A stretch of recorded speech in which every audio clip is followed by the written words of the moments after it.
Wala umanong foul play sa pagbagsak ng eroplanong sinakyan ni yumaong si DILG Secretary Jesse Robredo. Yan ang napag-alaman ng Civil Aviation Authority of the Philippines o CAAP mula sa kanilang investigasyon. Balitang hatid ni Julio Segovia. As far as the accident is concerned, it is established that there is no foul play. It is an accident.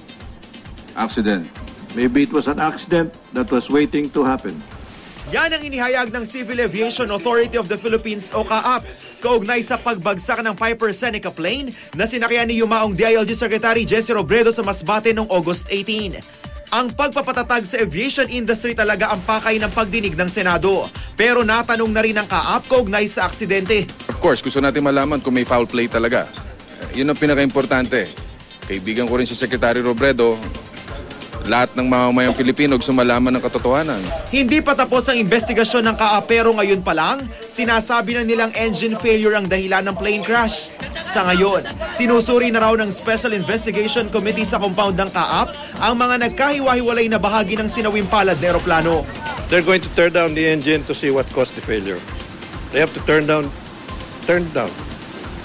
Look at the parts, see what happened.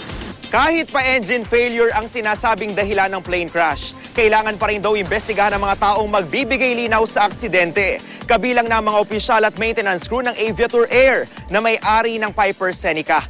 Lalo pat napag-alamang 40 taon na pala ang sinawing palad na eroplano. Can you explain why Masbate Airport is open only from 6 a.m. to 2 p.m.? Sir, 6 a.m. to 2 p.m. is an 8-hour shift.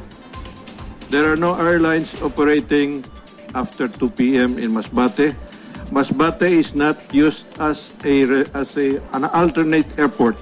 So siguro dapat kahit may tao lang tayo sa tower nila, no? At least to monitor kung ano yung nangyayari sa paligid, for example, yung mga emergency landing like that. Nilinaw rin ng CAAP na si Captain Jessup Bahinting ang talagang nagpapalipad ng eroplano. Base na rin daw sa seating arrangement at hindi ang Nepalese co-pilot nito. No, he was seated in the right seat and the Captain Bahinting was in the left seat. That is confirmed. Ayaw nang idetalye pa ng CAAP sa media ang investigasyon at tumiling ng isang executive session sa Senado. May 60 araw ang CAAP mula ng maganap ang aksidente para tapusin ang investigasyon. Layon din ang pagdinig na palakasin ng aviation industry sa bansa. Kailangan din daw maibalik sa Category 1 level ang Pilipinas sa International Civil Aviation Organization. Kaya rin tayo naririto para malaman din natin ang standing ng aviation natin dito sa ating bansa. At sa tingin ko naman baka by early next year, mabalik na tayo sa Category 1. Awa ng Diyos.